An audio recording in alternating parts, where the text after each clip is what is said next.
up at the crack of dawn, didn't have a job today. Took a long walk to the center of the marketplace, and I was waiting, everybody waiting. Hey everybody, my name is Matthew Best. I'm on staff at the University of Tennessee in Knoxville. I am here at Urbana's 15 on the performing arts team. I'm serving as a dancer, an actor, and I even got to sing a little bit, so that was nice this year. Yeah, I think for me, I did so much classical training and stuff like that when I was in high school that Urbana 12 was actually the first time I got a chance to dance as ministry. And for me, I remember one piece in particular, you can go on Vimeo and watch it. There was a piece called The Roof, and I just remember when we finished doing that piece. It's a piece where Jesus is dancing with this paralytic that he just healed after his friends have lowered him through the roof, and they did it through tap dancing. It was brilliant. It was a brilliant idea by our dance director, Jenny, and Allison Seward. And I just remember seeing what it felt like after I get to play Jesus and heal this paralytic, and then we dance together. I remember coming off stage, and I remember just what it felt like for me in that moment to see me get to dance out the joy that Jesus had as he healed this guy. And then I remember hearing from people afterwards as they watched the piece, and even as they watched it online, even years later, about what it was, how healing it was for them. And that for me was what it was like as I got to do art at Urbana 12. To be able to live out the scripture, to be able to say it in movement and not necessarily words, to kind of give some emotion to it in a different way than just talking or acting.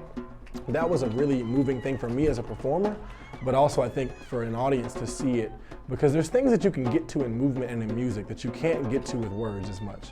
And so I think dance is an awesome medium for portraying scripture and for helping people really get what the heart of it is.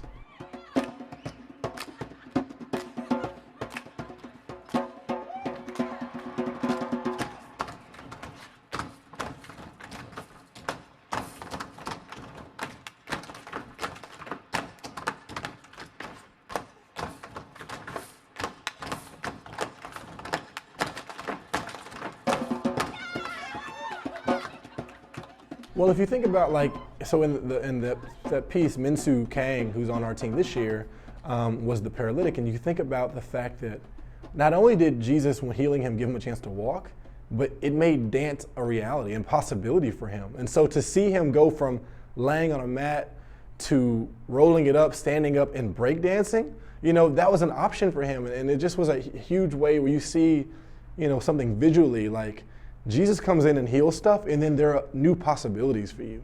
And so to go from laying down to dancing, as opposed to just walking, right? We hear that all the time, but to say, no, you can now dance, right?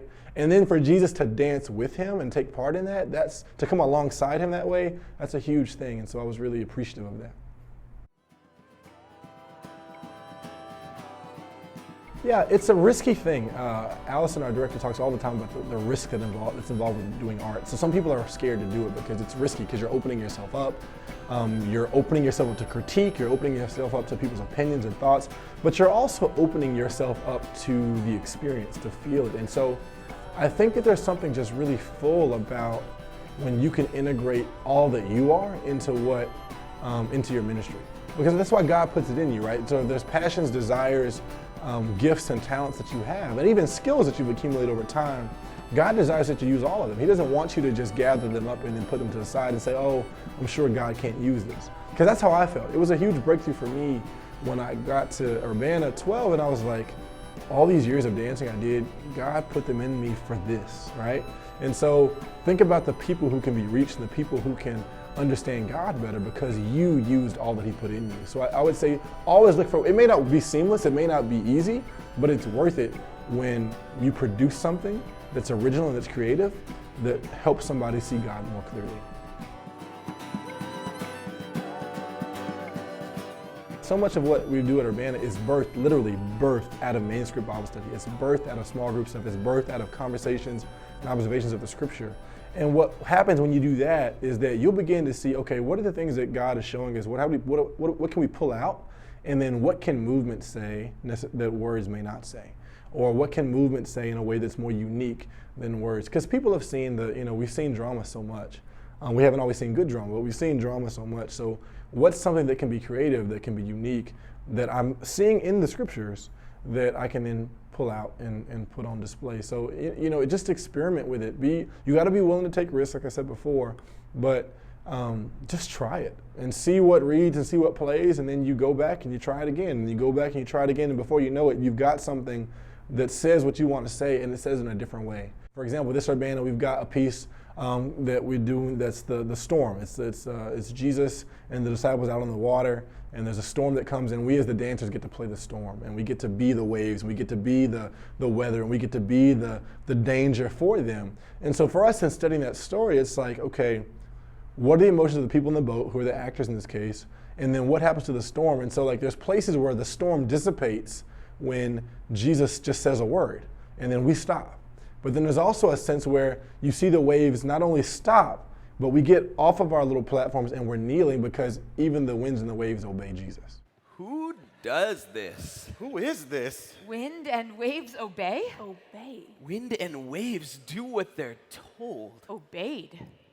I'm seeing it in the text, I'm seeing it in the story, but then I can convey that to movement. And so it's just a matter of playing with things that you can, because your body can do so much stuff, right? There's so many different types of dance, there's so many different types of movements, there's so many different ways to express yourself. It's just a matter of finding which one fits with that particular place and that particular story.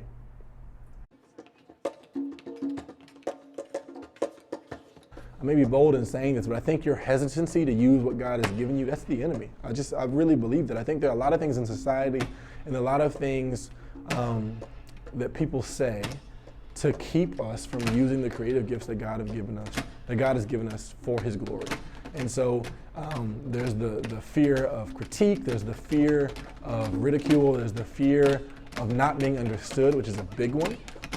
But those things are things that the enemy uses because he knows that our creativity, that our God-given creativity, is one of the things that is going to completely foil his plot for the people that we come in contact with. So why not combat, the enemy? Why not combat culture? Why not combat society with our God-given creativity and just put it out there on display? Because that's what God's calling us to do as missionaries anyway, right? That's what He's calling us to do as disciples, is to give of ourselves in a way that invites people to know Jesus.